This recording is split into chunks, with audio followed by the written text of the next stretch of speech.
Yeah, I made that comment about the leaves just over. We'll call this meeting in order. Welcome, everyone. We'll move to unfinished business. A roll call. I know we got a lot of people on here. Check this. Okay. Just want to make sure. Going to move approval for the minutes from September 2nd, 2021, and the 16th and the 29th. Move to approve, Mr. Chairman. We got a motion on the floor. Second. Properly second. All in favor, say aye. Aye. Opposed, nay. I'm gonna do nay just because I don't know who on the phone is going to answer. I'm gonna make an assumption. You didn't say nay, then yeah. All right, moving to new business. Request approval for amendment number 8 of master agreement between Charlotte Water and WSACC for Lower River Pump Station. As part of the Back Creek parallel intercept and extension, we have Amendment 8, which delineates Charlotte Water's participation in this project. They are paying for 40% of the project that's associated with expansion. And this is for the pump station expansion. And they're paying for 40% of the expansion and 26.47% of the upgrade cost of the plant of the pump station expansion and upgrade. And this amendment to the master agreement outlines their responsibilities. That would come up with 26.47%. Go back into the agreement. It is, you look at the 34 MGD and they have nine. Is that right? Yeah, they have 6 right now, but they'll have 9 once the full expansion's Out done. of the 34, so that's the 26 point. Oh, that's the percentage. Yeah, it's just 9 divided by 34. And the 40% is part of the new expansion. we're doing.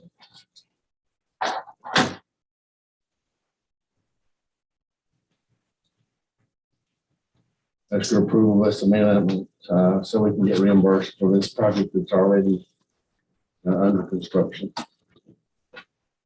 Mr. Chairman, I move to approve amendment number 8. We got a motion on the floor. Properly seconded. Any more discussion? All in favor, say aye. Aye. Opposed, nay. Motion carries. Next up, the fun one, your local waterways. Attached is the interlocal wastewater capacity allocation committee, capacity allocation agreement, which we modified in our last version, changed the title slightly, but we indicate what it's about.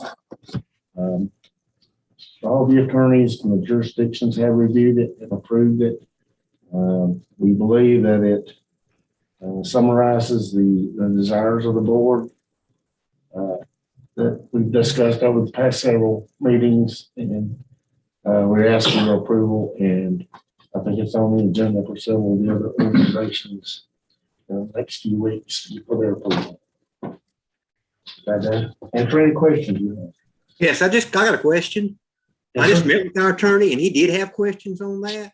He had a question about the part where WSACC could terminate the agreement, where the agreement is interlocal and all the municipalities sign into it. Shouldn't they all be the same thing when it's terminated? That's right. And so I had conversations with John Scarborough about that and kind of walked him through that. The way this is set up is any amendments to this agreement will require the consent of all parties to it.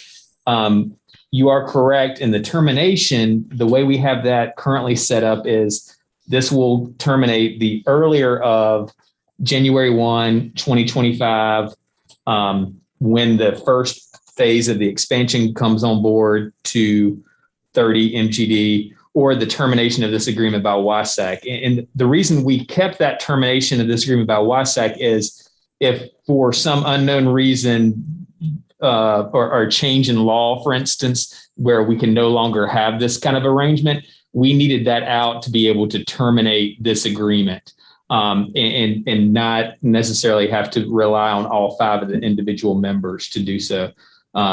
it's not our intent to terminate that, but we needed that right in case, like I said, the law changes, this for some reason becomes unfeasible, that sort of thing. So it's just ideally, hopefully we get to the expansion. And I think the board has, and we've talked about this, it might be beneficial to keep this going on forever and to amend it, to extend it. But if it's not working, then we also need the right to have it expire, terminate, and do something different. So I had that conversation with John, and I'd heard back from John that he approved the agreement.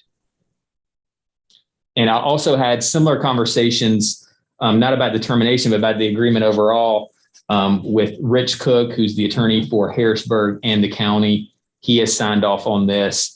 Had conversations with Wally Seyfried. He reviewed and signed off on behalf of Kannapolis, and then Valerie Kozinski for the city of Concord as well. So I did hear favorably back from all of the attorneys, and thankfully they were all very prompt and generous of their time, realizing how important this was. And so I do have approval from the attorneys. Obviously, it still needs to go to everybody's respective councils or boards to be approved. But I feel confident that with the attorneys having signed off and they're having conversations with their clients, I feel good that hopefully there won't be any comments, or at least not major comments to be addressed to this.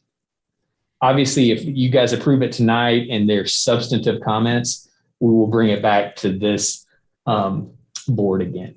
So if we approve tonight and nothing, no comments from any of the boards come back, then we don't have to approve it again. That's right. Yes. You're approving right now and authorizing Michael to sign it. Okay. But what will happen is you're signing it as is, but if there are any kind of substantive comments, I mean, if there's a spelling change or something like that, then we would assume the board's authority would hold up. But if there's substantive comments, we would bring it back to the board. Okay. And the idea, I know Concord has shared with us, it's on their agenda for Tuesday night, their board meeting. They plan to discuss it and hopefully approve it at that time. And the other municipalities and county of all, kind of just we're asking you guys when you think it would come up. Obviously, we want it to be done as soon as possible. I don't know I think your next city council is Monday. I don't know if you can still get on your agenda. But obviously the sooner we can get everybody to sign off, because this will not be effective until everybody's approved and signed it.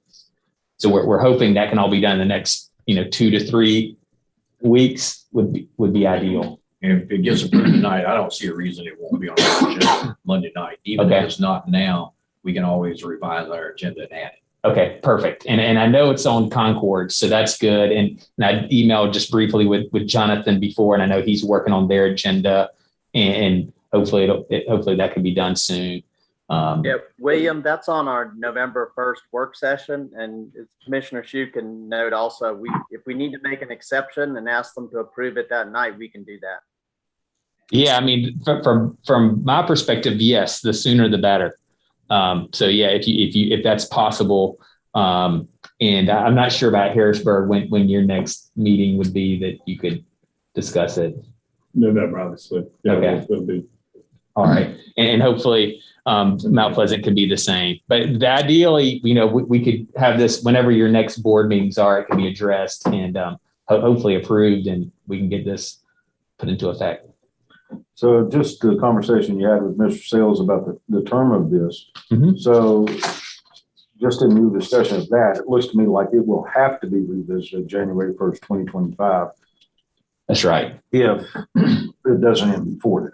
That's right. That's correct. And we did that intentionally. I mean, you didn't necessarily want to enter into something that's going to be 10 or 15 years and bind everybody if it's just not working for someone, and so this gives everybody an out. It might not be working for Kannapolis or Concord, Harrisburg, Mount Pleasant. It's a chance to revisit it. It might not be working for WSACC. I mean, I think everybody's going into it thinking this is going to work, and we hope it will, and we'll do everything we can to make it work. But it was kind of like you didn't want to necessarily be bound long term. I don't think anybody a party to this would. But ideally, you could amend this, and what you could do is extend it. Or if we get into this and we're 2 years into it, and we see, oh, maybe we tweak this or that, we would have that benefit too. Right. But even at that date and time, all the municipalities will have to. That's right. They'd have to consent to it. Yeah. Right, And any amendment takes be everybody. agreement Yes. About whatever. Yeah. An amendment, and that would include an extension. Right. So I read this draft that you had sent out to us a 3 weeks ago, I guess, but has anything really changed? Because I read it over again today and I really didn't see any major changes. No, there were a couple little tweaks, but they were, I would call them stylistic. We did add in the notice addresses from everybody. John Scarborough had some comments in a few places, just to change members to member, add in Rocky River Regional Wastewater Treatment Plant in one place. So he had some good kind of what I would call stylistic changes. And we've shared those with all the attorneys, and all the attorneys have signed up on those. So that was it. And then he did point out in the amendment section, which was a good catch by him, it wasn't consistent with, so section 18 is the term, and then there's section 25, which talks about amendments, and those weren't consistent. And so we did tweak that section 25. And section 25 now reads, the agreement may be amended or modified in whole or in part only by an agreement in writing duly executed by authorized representatives of the parties, which means all the parties would have to agree to an amendment.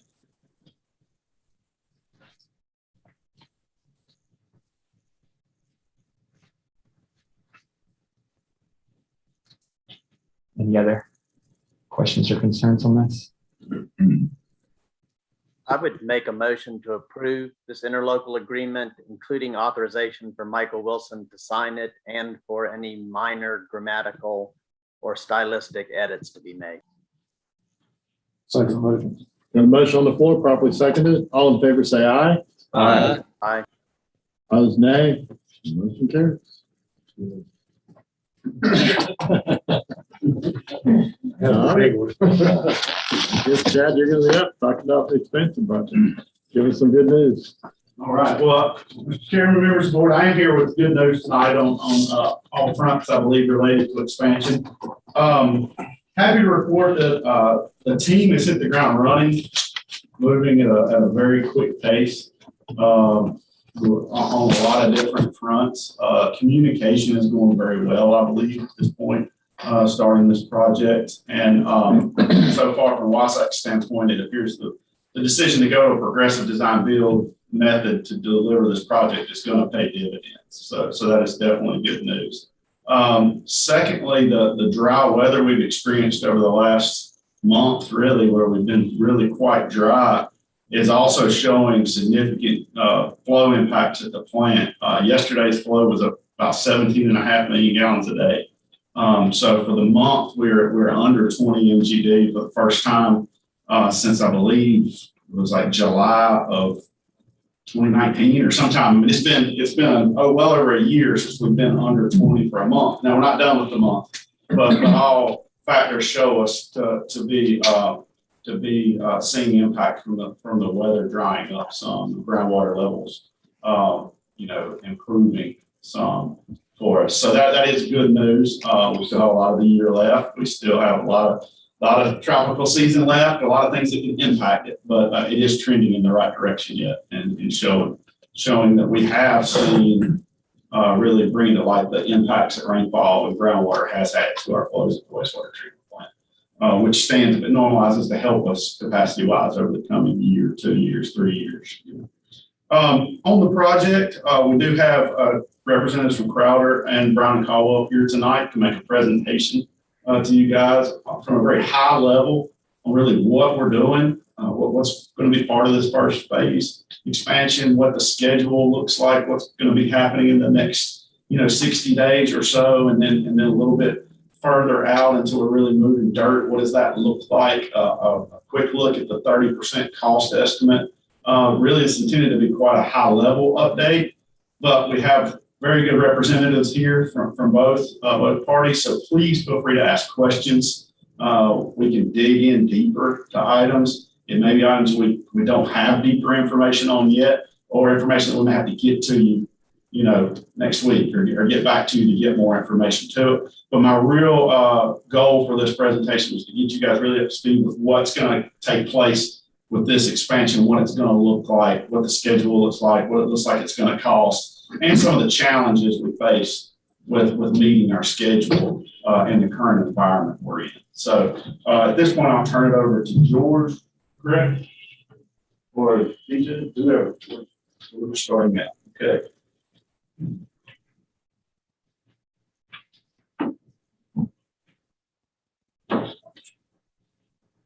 Hello, thanks for having us. We'll put together a few slides for you. I guess I'll ask you to go slide by slide.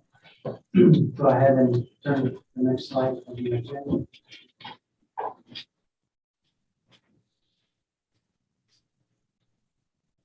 By the way, I'm George.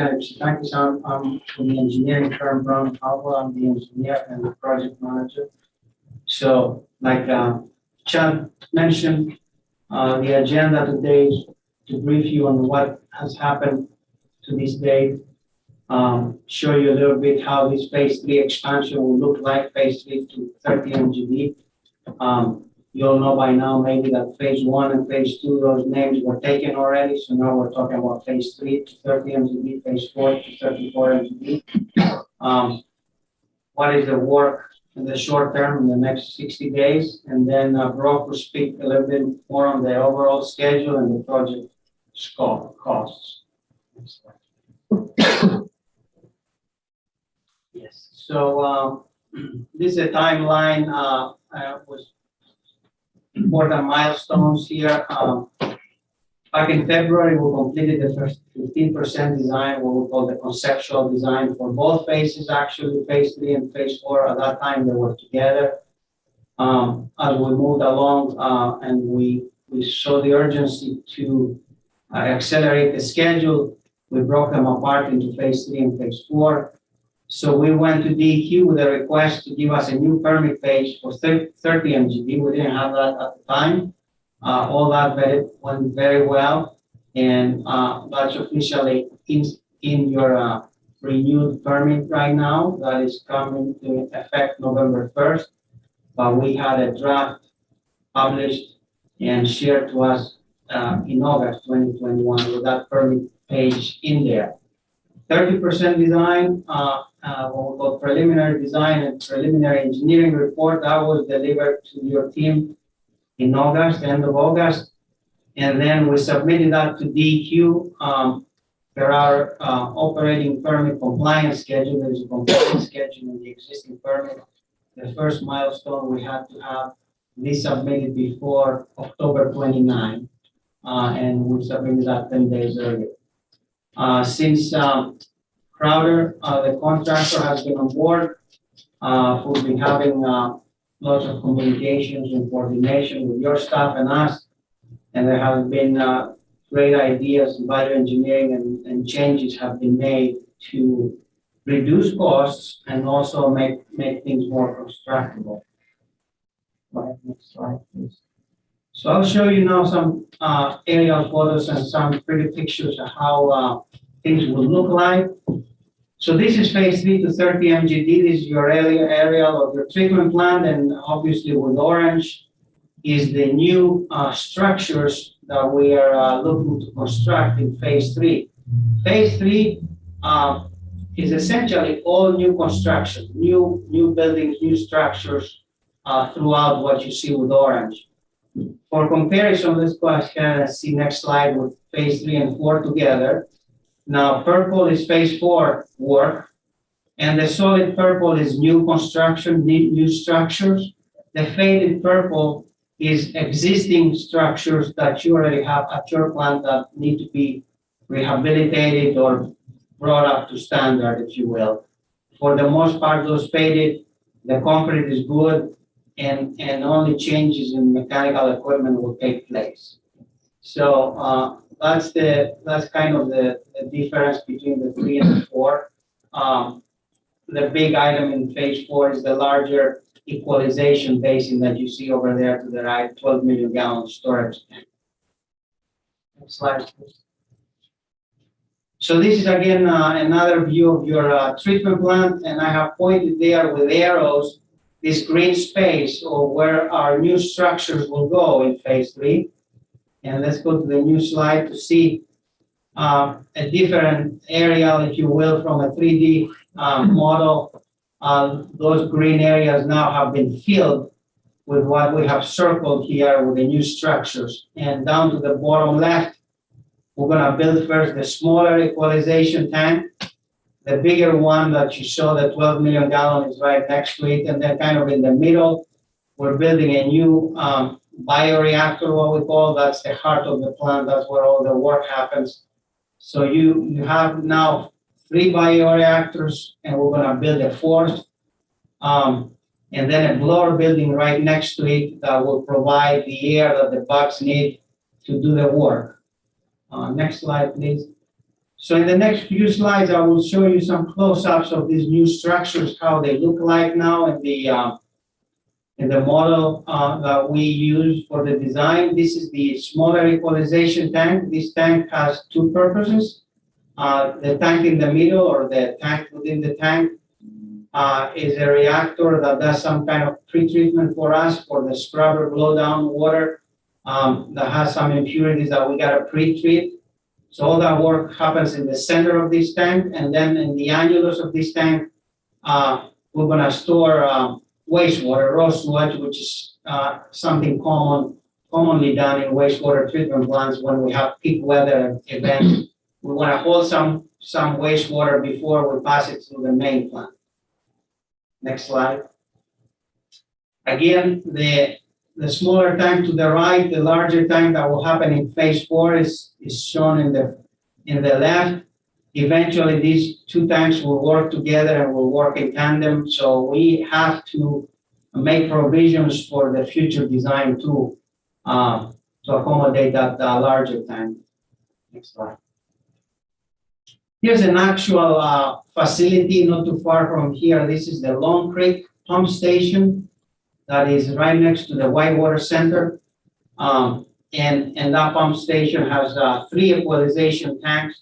In the inset of the top right, 2 were built initially, and then the 3rd, the larger one, was built later on. But you can see a similar concept over here. This is how our tanks will look like as well.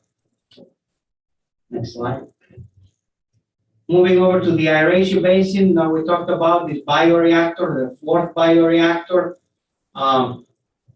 This is how it looks like. It's an open top tank as opposed to your existing facilities that are covered. The difference here with the new tank also, we are bubbling ambient air using blowers as opposed to the high purity oxygen system. That's how the oxygen is transferred to the existing tanks. We are making pure oxygen. The oxygen for the new tank will come from the ambient air. And that's kind of the mainstream of treatment these days. Next slide. Same time, different view. The air is being delivered through those pipes and little, what we call membrane diffusers, little 9-inch circles that cover the bottom of those tanks, and then the bubbles travel up through the wastewater and come in contact with the biology. Next slide. This is a blower building that sits next to this tank. This is the interior of it. Through value engineering and advancing the design, we have shrunk this, and we don't need 9 blowers as you could measure here. We're gonna go with 7 blowers. So this will shorten a little bit, but the blower will look like the blower that you see in the picture right there. These are called turbo blowers. Next slide. So these are the main structures of phase 3. And a little bit on what's going to happen in the next few months before Brock with Crowder will give you more of a long-term schedule, but the value engineering is ongoing this month and next month. Actually, that doesn't stop at all. After submitting the PR to DEQ to the state, we're going to have a meeting with them the next couple of weeks to go over it and make sure that they are on board with what we're doing and the accelerated schedule and the approvals we will need along the way. You all know also Well, the first milestone that is important too in terms of cost is what we call the guaranteed maximum price number one. The intent is in November to come to you and get approval to pre-order the generators and the blowers. The blowers for the project, the wastewater project, the generators for the new electrical upgrade, which is, the fourth item there on the table. That electrical upgrade, which is a separate project right now, will be estimated by Crowder also, and you're gonna get a cost estimate for that in mid-November. Moving on, at the end of December, the goal is to order any other long lead mechanical and electrical equipment. And the blower building will be a pre-engineered metal building, so we think we can order that by the end of December, so we can accelerate schedule. The intermediate design, what we call the 60% design, is due end of January, beginning of February. So as you can imagine, we are full throttle speed in preparing that design for the next few months and right before the holidays. Go ahead, next slide. So I'll let Brock Wortman Crowder speak about the next slides. Thank you. Thanks, sir. So, I'm Brock Wortman with Crowder Construction, the overall project manager for this particular project. So as I've got it broken out right now, we're showing this phase 3 work with 3 GMPs. Excuse me. The reality is we're flexible, and if the opportunity exists to advance the schedule, advance the scope of work, we can certainly add another GMP to take advantage of that opportunity to capitalize. But as George said, GMP number 1, we have a target date mid-November, it's actually the 10th of November, to make the meeting on the 18th with a GMP price for the generators and blowers for this project. Very close to the same time frame, we'll be providing a number for the overall electrical upgrade project, which George said is a separate project. We have that in-house now with our estimating team. GMP number 2, end of December, that'll be the electrical heater, ductile iron pipe, fittings, valves, and the pre-engineered metal building. All of that long lead equipment. With the economy the way it is, things are a challenge. So having the opportunity to get that stuff ordered early is certainly advantageous. GMP number 3 would represent the balance of phase 3 work. And we look for early site work and utility relocations to start in the spring of 2022. However, assuming things go well with the electrical upgrade price, we think we'd be starting that work prior to spring of 2022, with an overall target completion date of spring of 2024 for the phase 3 30 MGD capacity upgrade. So the phase 3 30% design cost we delivered this morning, $78.3 million for the phase 3 work. Those costs, in addition to construction, include final design engineering, construction phase admin services provided by Brown and Caldwell. We're carrying a design development contingency of $6.6 million, and that's as the design advances. That's to account for those costs, the things that maybe aren't shown on the documents at this stage. We're carrying a construction phase contingency of $2.6 million.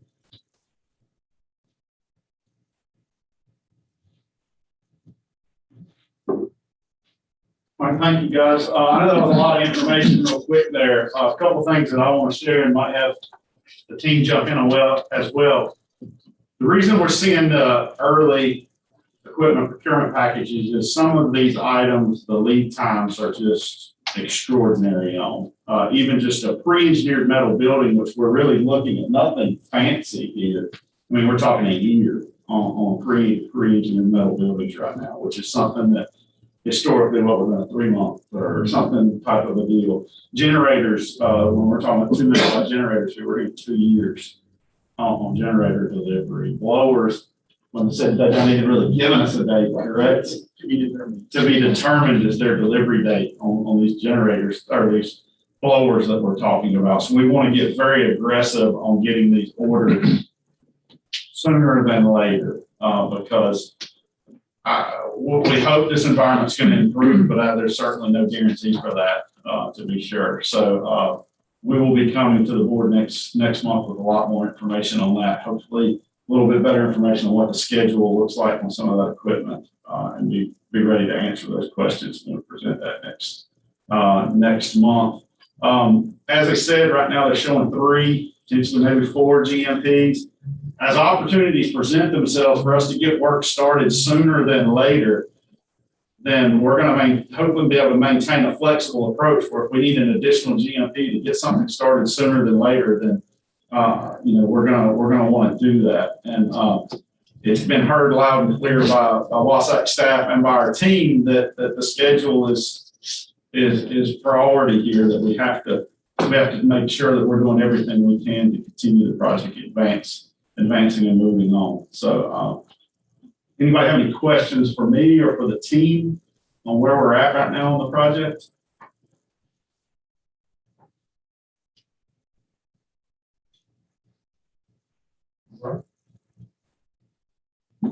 Thank you.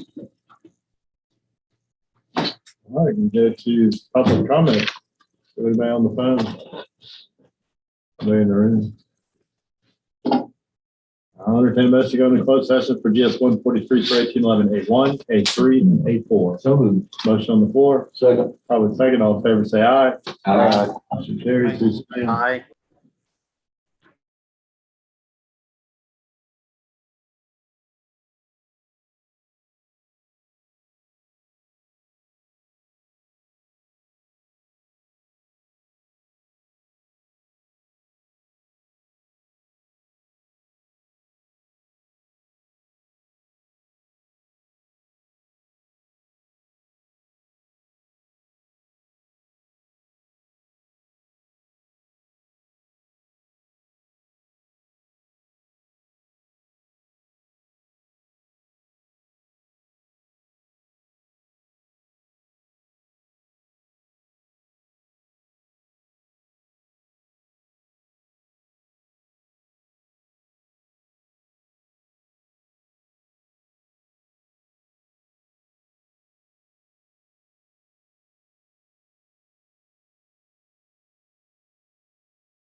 Can't do that yet. Entertain a motion to adjourn. So moved. A motion on the floor, Second. probably second, all say aye. Aye. Aye.